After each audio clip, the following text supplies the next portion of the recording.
Hello, my most amazing artists. How are you today? Today, we are going to learn about an artist named Georgia O'Keeffe. I really wish we were at school so I could teach this lesson to you. I've taught about Georgia O'Keeffe before, and I always have so much fun doing the project with my class because the project I like to do is this awesome close-up of something small, like a small flower or a small shell or something that we could do on a really big piece of paper. And I have this big paper at school and we just can't use it. So anyway, I'm bummed, but we will make the best with what we have. So let me read to you a little bit about Georgia O'Keeffe. Georgia O'Keeffe was born on her family's large farm in Wisconsin. It was 1887. She would grow up to become one of America's most famous painters. Her clear, bright paintings show the beauty she found in the simple, natural things all around her. Georgia loved to paint flowers. She painted mountains. She loved to paint seashells and even animal bones that she found in the desert. Even though Georgia was interested in all kinds of things, she hardly ever painted pictures of people or animals. This one is called Sky Above Clouds 4. Georgia often rearranged the natural things she saw and simplified them. She made the seashell above very large to give it a special power and strength. Sometimes she painted shapes and colors that she saw in her mind. This one's called Blue and Green Music. Georgia usually made her flowers very large. She hoped they would make people feel the same wonderful way she felt when she looked at real flowers. Georgia thought her large flowers might even get busy New Yorkers to stop and notice them. Georgia's paintings got attention right away. At first, people were curious to see the work of a woman artist. In the 1920s, there weren't very many well-known women artists.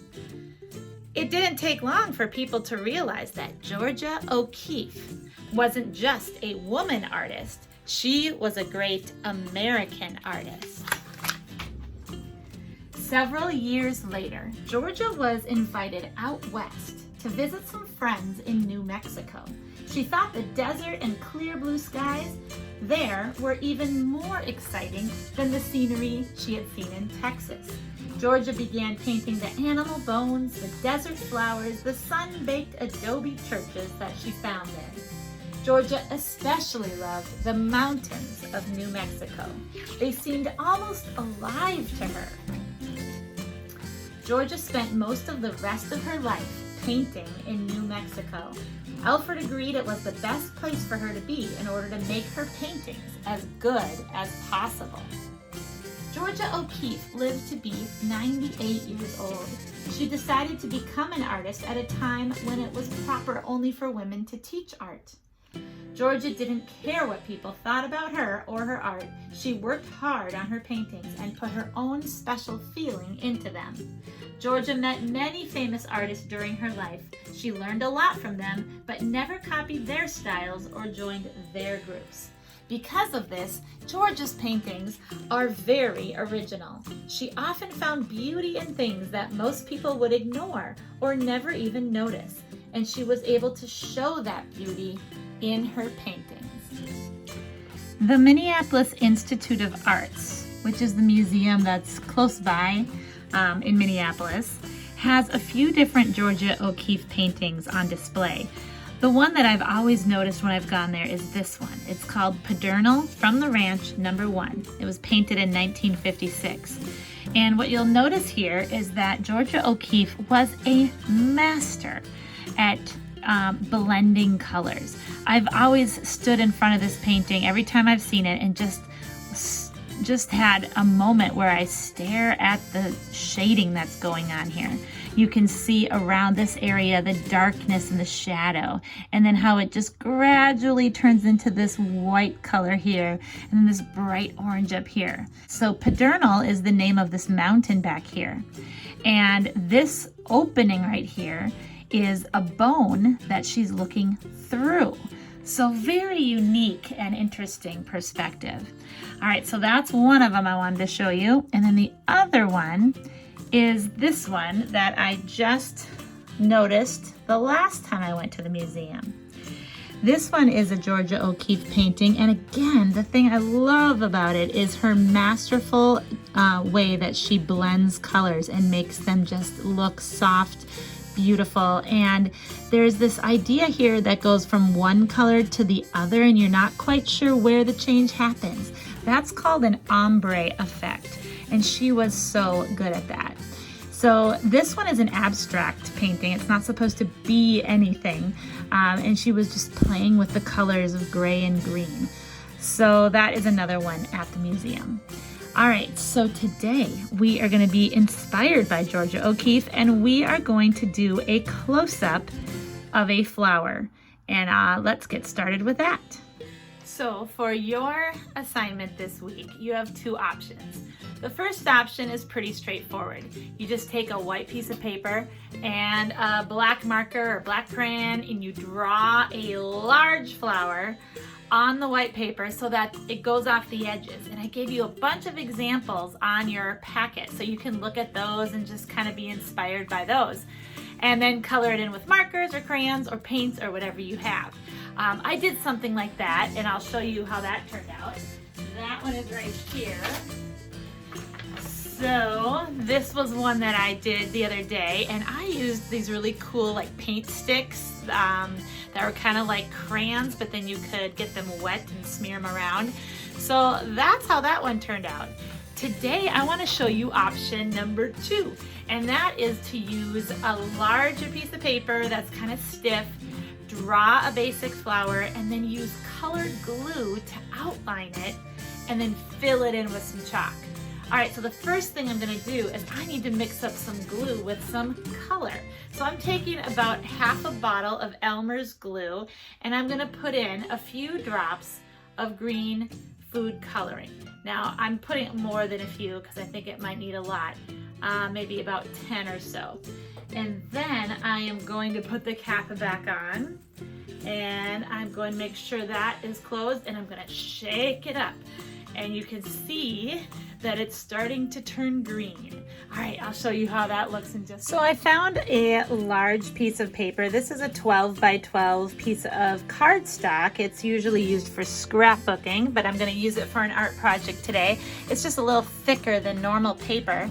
And I'm using a tan color, but you can use any color you would like. And I've decided that I'm going to draw a flower similar to one of the flowers that is on the packet. It's the third one on the top row. So I'm just going to use a pencil, and I'm going to sketch out some simple lines of where I want my flower to be. Now remember, the main thing is that you have to make sure your flower goes off the page. So I'm going to start over here in this corner, and I'm going to draw this curvy line that comes down kind of towards the bottom middle. And then this is the other part of that petal that comes in from the outside and curves around. Then there's another petal that goes off the page in this direction, and another line down here.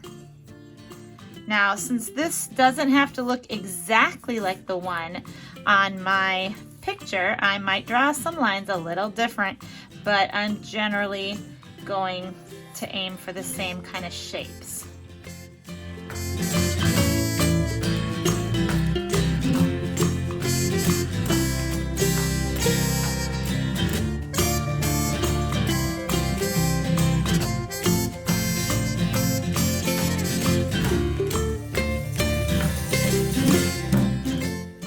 Okay, now once you have your lines drawn and you like them, it's time to cover them with glue.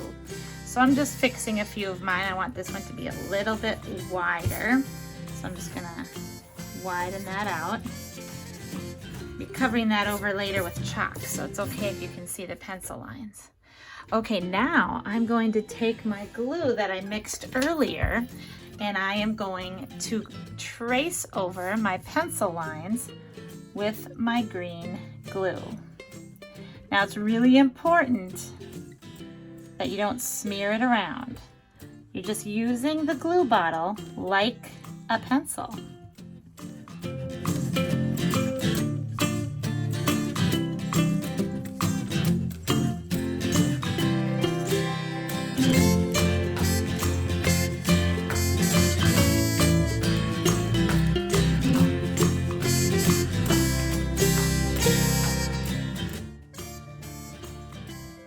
Okay, now I have to let this dry completely before I start to color. So I will check back in a while. So my artwork is mostly dry. I have one little puddle here that looks wet still, but everything else, I can touch it and it's dry. But I am going to go with the chalk. So I am going to use a few different colors, and my advice to you is that you should choose to do some of the ombre blending that Georgia O'Keeffe did, where you have dark colors towards the middle, because that would be kind of in a shadow, and light colors towards the edge, because that's where the sun would be kind of filtering through the petals. So I am going to go ahead and start adding color, and you can watch me in fast motion, and you can pause the video if you need to. Here we go.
Now for the background, I'm just going to really lightly put some color around the edges. I'm going to use green because I think that would kind of look leafy. I'm just going to put some very thick leafy shapes kind of coming out from the flower. And then I'm just going to rub those with my finger.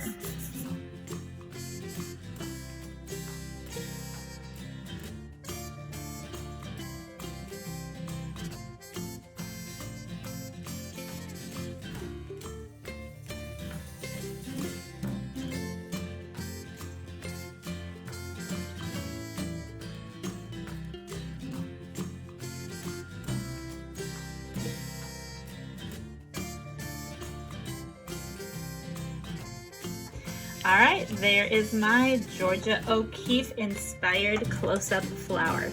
I can't wait to see yours. Have fun with it.